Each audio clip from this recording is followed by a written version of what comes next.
Film शुरू होती है एक कपल को दिखाने से जो दोनों टूरिस्ट होते हैं। इनमें लड़की का नाम हैदर था जो अपने ग्रुप के साथ ऑस्ट्रेलिया घूमने आए हुए, लेकिन ये ज्यादा देर तक सोए रहे इसलिए ग्रुप इन्हें छोड़कर चला गया। जिस चीज का फायदा उठाकर ये लोग समंदर किनारे आ जाते हैं ताकि शार्क केज वाला एक्सपीरियंस ले सके, यानी इन्हें पिंजरे में डालकर पानी में छोड़ दिया जाएगा और ये शार्क को बहुत ही करीब से देखने का एक्सपीरियंस लेंगे। अब जिस आदमी के पास वो आए थे उसका नाम टकर था और उसने शार्क के इस एक्सपीरियंस का नाम टकर एक्सपीरियंस रखा था। वो फिलहाल यहाँ पर नहीं था इसलिए वो दोनों उसके एक साथी के पास गए जो कहता है कि टकर कुछ दिन आराम करना चाहता है इसलिए वो तुम्हें एक्सपीरियंस करवाने नहीं लेकर जाएगा। पर इतने में टकर खुद आ जाता है। वो काफी पुरजोश नजर आ रहा था। कहता है ऐसे कैसे मैं लेकर नहीं जाऊंगा, मैं तुम दोनों का एक्सपीरियंस जरूर करवाऊंगा। जिसके बाद वो दोनों को कश्ती में बिठाकर समंदर में निकल गया। वो इन्हें बताता है कि बचपन में मैंने शार्क के हमले से सरवाइव किया था, यानी मैं जिंदा बच गया था और उसके निशान मेरे जिस्म पर आज भी हैं, जो बताकर वो निशान उन्हें दिखाता भी। उसने कहा बस उसी दिन से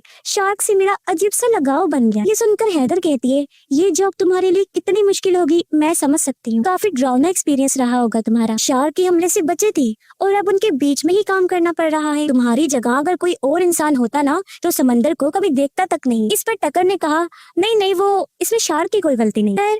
और वो समंदर में खून फेंक देता है और इन दोनों को पिंजरे में डालकर पानी में छोड़ दिया गया, जिससे बहुत सारी शार्क्स इनके चारों तरफ आ जाती हैं। और यही होता है इनका शार्क केज एक्सपीरियंस, जिसमें वो शार्क को इतने करीब से देखकर काफी एंजॉय करते हैं। वो इस बात से भी खुश थे कि जब तक इंसान झटपटाता नहीं, डरता नहीं, शार्क भी गुस्से में नहीं आती, न हमला करती। वो दोनों हंसी खुशी पानी से बाहर आ जाते हैं। टकर का शुक्रिया अदा करके वहाँ से जाने ही वाले थे कि तभी वो अपना असली रंग दिखाता है। अचानक से हैदर की दोस्त के गले में चाकू मारकर उसे दोबारा पानी में फेंक देता है। हैदर जोर जोर से चिल्लाने लगी, मदद के लिए पुकारती है, लेकिन बीच समंदर में उनकी आवाज सुनने वाला कोई भी नहीं था। और अब टकर उसकी तरफ भी शैतानी मुस्कुराहट के साथ देखने लगता है। उसके साथ टकर ने क्या किया फिलहाल ये दिखाया नहीं जाता और सीन शिफ्ट हो जाता है। इस बार हम एक अमेरिकन लड़की को देखते हैं जो ही कहानी की मेन कैरेक्टर है, जिसका नाम जैफर होता है। वो समंदर में सर्फिंग करती है, इन्हीं समंदर की लहरों पर सर्फ बोर्ड के जरिए भागती है। जिसके बाद सामने वाले गैस स्टेशन में गई जहाँ उसकी मुलाकात एक लड़के से होती है जो एक एजेंट था। उसकी गाड़ी स्टार्ट नहीं हो रही थी इसीलिए उसे मदद की जरूरत। अब जैफर के पास एक बड़ी सी कैंप वैन है जिसमें वो रहती है, लेकिन फिर भी वो उसकी मदद करने को तैयार नहीं थी क्योंकि वो लोगों से दूर रहना पसंद करती। मगर जब वो एजेंट लड़का बार बार जिद करने लगा तो मजबूरन जैफर उसकी मदद करने को तैयार हो जाती। वो उसे अपनी वैन में बिठा लेती है लिफ्ट देने के लिए। जिस बीच उनके बीच इतनी बातें हुई कि एक दूसरे को वो पसंद करने लगे। उनकी दोस्ती हो गई क्योंकि दोनों को भी सर्फिंग बहुत पसंद। ये और टाइम साथ गुजारना चाहते थे इसीलिए दोनों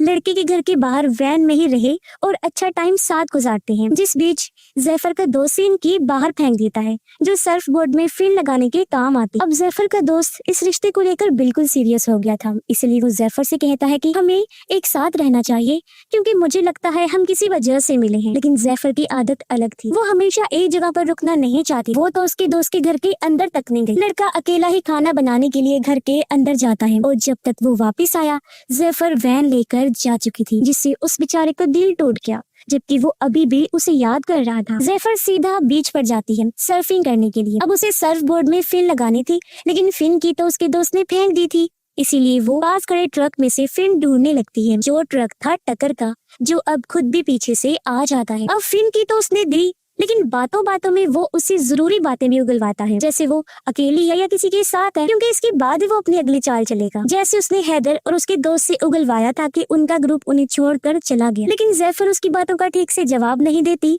इसलिए वो चिढ़कर अपना ट्रक लेकर वहाँ से चला जाता है। तभी जैफर के पास उसके उसी दोस्त का मैसेज आया जो कह रहा था कि हम दोनों मिले। अब जैफर भी उसे बुलाना चाहती थी लेकिन अपने दिल की बात दबाकर उसने मना कर दिया और यही उसकी सबसे बड़ी गलती, क्योंकि तभी पीछे से टकर आकर उसे दबोच लेता है और बेहोश करके अपने साथ ले जाने लगता है। उसने जैफर को गाड़ी में रखा हुआ था। काफी लंबा सफर करने के बाद वो उसे कश्ती में डाल देता है और खुद समंदर में चला जाता है। अगली सुबह उसका दोस्त भी यहाँ पहुँच जाता है लेकिन जैफर उसे कहीं भी दिखाई नहीं दे रही थी, सिर्फ उसकी वैन खड़ी। वो उसके नंबर पर कॉल करता है, तब रिंग भी वैन के अंदर से ही आ रही। दरअसल टकर ने यहाँ भी चालाकी दिखाई, उसने सर्फ बोर्ड कहीं फेंक दिया और फोन वैन के अंदर ही रहने दिया ताकि सबको लगे कि जैफर डूबकर मर गई है। उधर जैफर को जब होश आई तो वो खुद को कश्ती के नीचे वाले रूम में पाती है। उसके मुंह पर पट्टी थी और हाथ बेड से बांधा हुआ था, जिसके साथ वाले बेड पर हैदर बंधी हुई। सूरत हाल को ना समझते हुए जैफर जोर जोर से चिल्लाने लगी, लेकिन बीच समंदर में उसके सुनने वाला कोई नहीं था और ये बात हैदर भी उसे समझाती है। हथकड़ी खोलने के लिए जैफर कोई चीज ढूंढने लगी, जैसे कि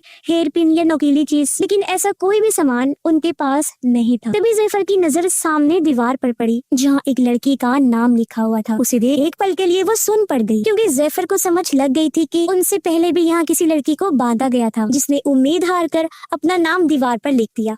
जब उसे यकीन हो गया था कि मैं बचकर नहीं निकल पाऊंगी। अब जैफर तो आजाद होने की हर कोशिश करती है, लेकिन हैदर कुछ नहीं करती, बस लेटी रहती, क्योंकि वो पहले ही सब कुछ कर चुकी है, इसलिए थक हार कर लेट गई। इस बीच टकर ऊपर बैठा आराम से मछलियाँ पकड़ रहा था। जैफर हैदर से पूछती है, क्या तुम्हें कोई ढूंढ रहा होगा? हैदर बताती है, एक लड़का मेरे साथ था, बस उसने ही मुझे ढूंढना था, लेकिन इस कश्ती पर उसके साथ भी बहुत बुरा हुआ। ये सुन जैफर ने अंदाजा लगा लिया कि टकर ने उसे भी मार दिया होगा। फिर हैदर उससे पूछती है, क्या तुम्हें कोई ढूंढने आएगा? जैफर जवाब देती है, आ तो सकता था, लेकिन अब नहीं आएगा। मगर उसका दोस्त तो अभी भी उसके बारे में ही सोच रहा था। वो एक बार फिर बीच पर जाने लगा। तभी वो देखता है कि जैफर की वैन को कहीं ले जाया जा रहा है। उसे काफी अजीब लगा। वो सोचता है, जैफर का ये घर है, इसके बगैर वो कहाँ रह रही होगी। उसकी फिक्र बढ़ती जा रही, इसीलिए वो सीधा पुलिस स्टेशन जाता है और यहाँ से वो जैफर को ढूंढने लगता है। उधर पूरी रात हाथ पैर मारने के बाद जब जैफर आजाद नहीं हुई तो थक हार कर वो वहीं बैठ गई। तभी उसने नोटिस किया कि हैदर ने जो कपड़े पहने हुए हैं उसमें तार लगी हुई है। तार को लेकर वो हथकड़ी खोलने वाली थी कि तभी टकर उनके लिए ब्रेड और पानी लेकर आ जाता है। अब क्योंकि ये पूरा कमरा काफी गर्म था, इसलिए हैदर जल्दी से पानी लेकर पी जाती है, लेकिन जिस तरह वो खुद को चादर से छुपा रही थी वो देखकर टकर को शक होने लगा। लेकिन इससे पहले वो चादर हटाकर देखता, जैफर उसका ध्यान अपनी तरफ कर लेती है, ये कहकर कि मेरा खाना मुझे दे दे, बहुत भूख लगी। वो भी झट से पानी पी जाती है। टकर भी उसे थोड़ा डरा कर वहाँ से चला जाता है। उसके जाने के बाद जैफर फिर से हथकड़ी खोलने की कोशिश करने लगी, लेकिन तभी उसकी आंखें बंद होना शुरू हो जाती हैं, क्योंकि टकर ने पानी में बेहोशी की दवाई मिला दी थी और अब इससे पहले वो आजाद हो पकड़ी जाती है, जिसके साथ ही दोनों बेहोश हो गए। जैफर को जब होश आया तो वो खुद को ऊपर डेक पर पाती है, जिसे कुर्सी से बांधा हुआ, जबकि सामने हैदर को स्ट्रैप से बांधा हुआ था, यानी बेल्ट वगैरह से लटकाने के। टकर ने सामने कैमरा भी सेट कर लिया था सब कुछ रिकॉर्ड करने के लिए, और इस सब को वो शूट कह रहा था। वो यहाँ हैदर के बाल काट लेता है और उसके साथ उल्टी सीधी बातें करने लगा। कहता है, गॉड ऊपर नहीं नीचे है, पानी के अंदर, यानी वो शार्क को गॉड कह रहा था। वो ये भी कहता है कि शार्क्स बुरी नहीं हैं, बल्कि इंसान बुरे हैं, वो ही उन्हें मारते। जिसके बाद वो पानी में खून डाल देता है, जिससे शार्क्स भी आ गई और रस्सी की मदद से वो हैदर को पानी में छोड़ देता है। अब एक तो खून था, ऊपर से हैदर झटपटा रही थी, इसीलिए शार्क्स को गुस्सा आ गया। वो बुरी तरह उस पर हमला करके उसके जिस्म को चीर फाड़ कर देती है और ऊपर वाला हिस्सा नीचे से अलग कर देती है, जिससे दर्दनाक उसकी मौत हो जाती है। और उसकी मौत टकर अपने कैमरा में रिकॉर्ड कर लेता है, लेकिन अपनी आंखों से ये सब होता देखकर जैफर दहशत में आ गई। वो रोते हुए दीवार पर अपना और हैदर का नाम भी लिखती। तभी उसने नोटिस किया कि यहाँ एक दो लड़कियों का नहीं बल्कि बहुत सारी लड़कियों का नाम लिखा हुआ है, जिन्हें पेट करके छुपा दिया गया, जिसका मतलब कि टकर एक पागल इंसान तो है, साथ ही वो सीरियल किलर भी है और उसने बहुत सारे टूरिस्ट लड़कियों को अपना शिकार बनाकर बेरहमी से मार डाला। इसका सबूत ऊपर रखी बहुत सारी टेप्स थी, जिनमें उन सब लड़कियों की मौतें रिकॉर्ड, और हर टेप पर मरने वाली लड़की के बाल लगे हुए थे। इनमें नई टेप हैदर की जुड़ती है और अगली होने वाली थी जैफर। समंदर में हम हैदर के जिस्म का बचा हुआ हिस्सा तैरता हुआ देखते हैं, जो काफी दर्दनाक सीन। जैफर का दोस्त सर्फिंग करने के बाद अभी भी बीच पर भटक रहा था, जहां उसे जैफर का सर्फ बोर्ड मिला, जिससे उसकी परेशानी और बढ़ जाती है। वो सोचता है उसका सारा सामान आस पास ही है, तो फिर जैफर कहाँ पर है। रात को टकर फिर से नीचे आया जैफर के लिए पानी और बेड लेकर, लेकिन जैफर जो गुस्से से भरी हुई थी वो टांग मारकर ट्रे गिरा देती है और उसके मुंह पर ही कह देती है कि तू खुद को शार्क समझता है ना, लेकिन तो शार्क नहीं, एक कीड़ा है, सिर्फ एक कीड़ा, पागल कीड़ा। जो सुनकर टकर वहाँ से गुस्से में चला गया। अब जैफर वहाँ पड़ी बाल्टी को तोड़ती है, जिसकी मदद से उसने नुकीला हथियार बना लिया था, क्योंकि उसे पता था कि टकर दोबारा जरूर आएगा। अब जैफर ने पानी तो पिया नहीं था, इसलिए टकर उसे बेहोशी वाला इंजेक्शन लगाने जाता। जैसे ही वो पास आया, जैफर वो नुकीला हथियार उसकी गर्दन में घुसा देती है, जिससे वो पीछे जा गिरता है। जैफर जल्दी से चाबी लेकर खुद को खोल भी लेती है और वहाँ से भागने लगी, लेकिन तब तक टकर भी उसकी टांग में इंजेक्शन लगाने में कामयाब हो गया। भागकर वो ऊपर आई, रेडियो के जरिए मदद मांगती है, लेकिन आगे से कोई जवाब नहीं आता। तभी उसे सामने एक कश्ती दिखाई दी, इसलिए वो जोर जोर से चिल्लाने लगी ताकि उनका ध्यान इस तरफ आए, लेकिन उस कश्ती में पार्टी चल रही थी, तो आवाज वहां पहुंचना बहुत मुश्किल था। इतनी ही देर में टकर भी ऊपर आ जाता है, जिसे देख जैफर उसका कैमरा उठा लेती है। कैमरा को लेकर वो काफी परेशान हो रहा था, इसलिए जैफर वो पानी में फेंक देती है, जिसके बाद खुद भी पानी में कूद जाती है, इस उम्मीद के साथ कि मैं सामने वाली कश्ती तक पहुंच जाऊंगी। लेकिन बीच में ही वो बेहोश हो जाती है। तब टकर उसे फिर से पकड़ लेता है और वापस लाकर एक बार फिर कश्ती में बांध देता है। अब जाहिर है उसके पास कैमरा नहीं था, तो जैफर को रिकॉर्ड कैसे करेगा, और अगर उसकी मौत ही रिकॉर्ड नहीं कर सकेगा तो जाहिर है वो उसे मारेगा भी नहीं। यही सोचकर जैफर ने सारा प्लान किया, इसीलिए अब टकर वापस किनारे पर आ जाता है ताकि नया कैमरा ला सके। जैफर को कश्ती में ही बांध कर वो ट्रक लेकर निकल जाता है। इसी बीच पुलिस भी जैफर को ढूंढने में लगी होती है, लेकिन उसके दोस्त को अभी भी चैन नहीं आ रहा था, इसीलिए वो अपनी गाड़ी में बैठकर यहाँ की पार्किंग की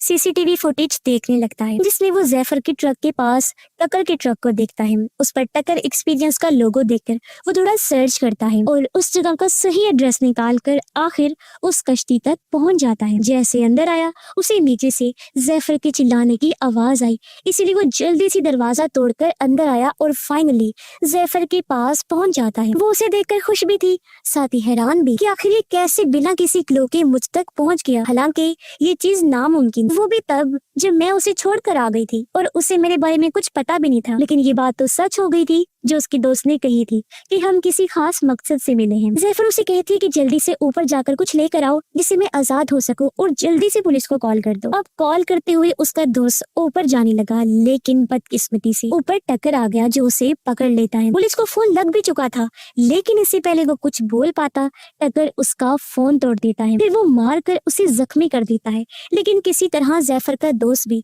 उस पर हमला करके पीटने लगा और गला घोंट कर उसे मारने ही वाला था कि तभी पीछे से टकर का साथी आकर हमला कर देता है, क्योंकि वो खुद नहीं जानता था कि टकर कितना बुरा इंसान है और वो करता क्या है। वो जब जैफर को चिल्लाते हुए देखता है तो अब जाकर उसे सारी बात समझ आई, लेकिन क्या फायदा, क्योंकि काफी देर हो चुकी थी। टकर उसके सर में हुक घुसा देता है, जिससे मौके पर ही उसकी मौत हो गई। टकर ने सोचा कि किनारे पर रुकना ठीक नहीं होगा, इसीलिए वो कश्ती लेकर एक सुनसान आइलैंड पर जाने लगा और जैफर की दोस्त को भी उसने जैफर के साथ वाले बेड पर बांध दिया था। उसका दोस्त जैफर से अपने दिल की बात करने ही वाला था कि तभी यहाँ टक्कर आ गया और वह दोनों को ऊपर ले आता है, क्योंकि उसने फैसला किया था कि इनमें से एक को मारकर आज एक टेप दिन में ही रिकॉर्ड करनी पड़ेगी। वो अपने साथी की लाश को पानी में फेंकता है, जिससे वहाँ शार्क्स आ गई और फिर रस्सी के सहारे जैफर के दोस्त को भी पानी में उतार देता है। हालांकि शार्क्स उसके बहुत करीब थी, लेकिन उसका कुछ बिगाड़ नहीं पाती, क्योंकि वो जैफर की बात मानकर जरा भी नहीं डरा, शांत रहा। अगर डरता और झटपटाता तो यकीनन हमला हो सकता था। अब क्योंकि वो बिल्कुल सही था,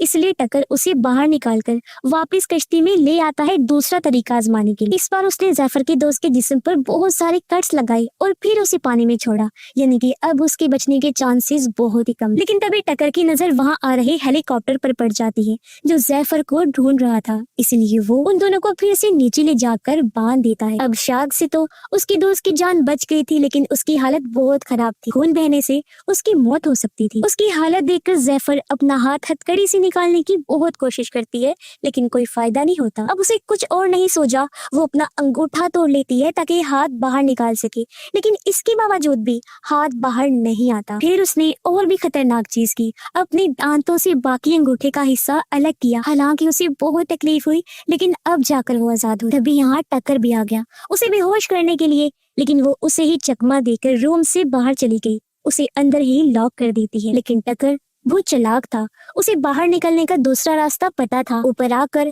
जैफर कश्ती को स्टार्ट कर देती है, लेकिन टक्कर रूम से बाहर आकर पूरे सिस्टम को ही बंद कर देता है। अब कोई और रास्ता नहीं था, इसीलिए वो टक्कर से भिड़ गई, काफी देर तक उसे लड़ने के बाद पानी में कूद जाती है सामने वाली आइलैंड पर जाने के लिए जहाँ शादी चल रही थी। लेकिन मुसीबत उसके लिए बहुत, क्योंकि हाथ में से खून निकल रहा था, पानी में शार्क्स थी और पीछे से छोटी कश्ती लेकर टक्कर भी आ रहा था। इसके बावजूद भी पूरा जोर लगाकर वो पानी से बाहर आइलैंड पर आ जाती है, लेकिन कुछ कर पाती पीछे से टक्कर आकर उसे पकड़ लेता है। एक बार फिर बेहोश करके वापस कश्ती में ले आया। उसे एहसास हो गया था कि बड़ा खतरा उसका दोस्त नहीं बल्कि जैफर है, इसलिए उसने इस बार कुर्सी पर बिठाया उसके दोस्त को और स्ट्रैप्स के साथ जैफर को लटका दिया। तब यहाँ पर बड़ी सी व्हाइट शार्क आ गई, जिस वजह से बाकी शार्क्स वहाँ से चली जाती हैं। आज का उसका ये शो काफी बड़ा होने वाला था, जो देखकर वो काफी खुश भी हुआ और चौंक भी गया, क्योंकि बचपन में उस पर भी व्हाइट शार्क ने ही हमला किया था। और अब वो बिना टाइम दवाई जैफर को पानी में छोड़ देता है, लेकिन जैफर रिलैक्स थी इसलिए अभी भी बची हुई। तब एक भाले से टक्कर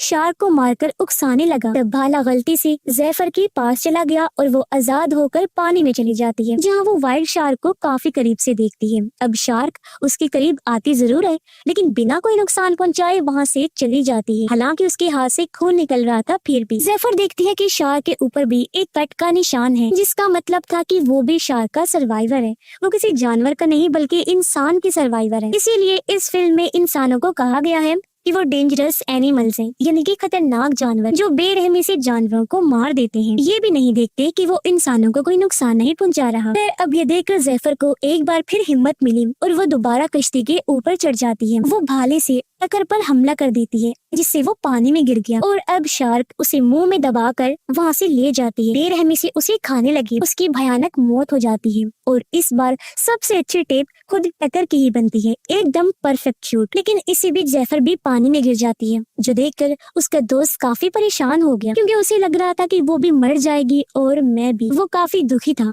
लेकिन जैसे तैसे जैफर फिर से निकलकर बाहर आ गई और अपने दोस्त को संभालती है, क्योंकि वो काफी बहादुर लड़की। जैफर फ्लेयर जलाकर वहाँ से गुजर रही कश्ती को बुलाती है, जो खुशकिस्मती से इन्हें देख लेते हैं और मदद के लिए आने लगे। और कुछ इस तरह अपनी बहादुरी की वजह से जैफर ने अपनी और अपने दोस्त की जान बचा ली। और इसी के साथ ही इस फिल्म की कहानी यहीं पर खत्म हो जाती है।